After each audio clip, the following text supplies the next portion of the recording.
Shalom, family. Shalom, family. Praise Yah. This is Melaki Yasharel for Servants of Yah, and we will be conducting our inspirational word for today, family. Again, I'm Melaki Yasharel for Servants of Yah.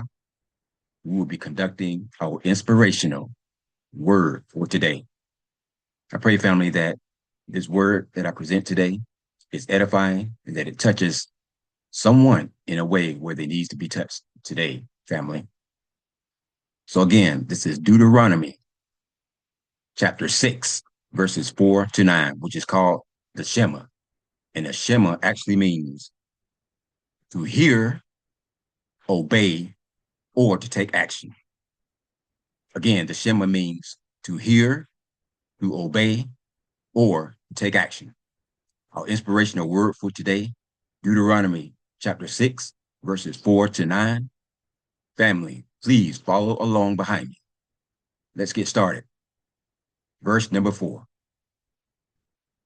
Hear, O Yasharel, Yah Elohim as one.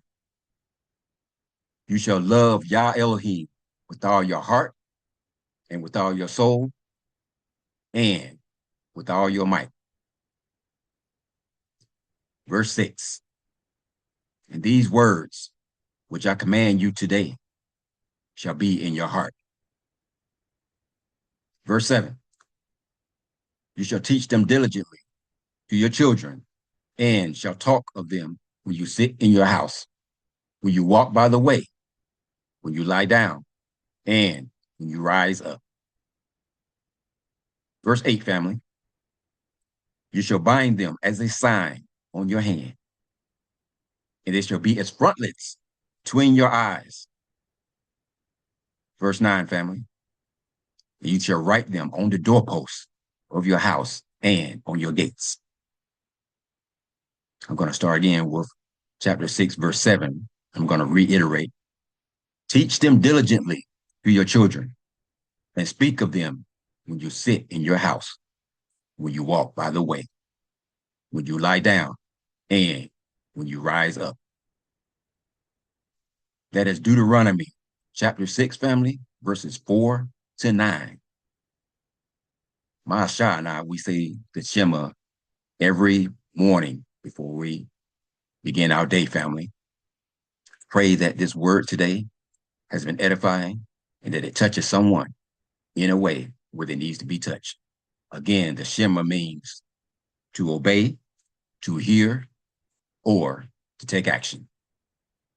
Thank you again, family, for joining us for Servants of Yah and our inspirational word for today. Please, family, if you found the content and the word edifying, please share, like, or subscribe. By you sharing, family, you are unknowingly or knowingly spreading the word. Because in this day and age, family, we need it. Thank you again, family. Thank you again. Continue to look up. Continue to seek Yah with all your heart, soul, and mind. Thank you again, family, and shalom.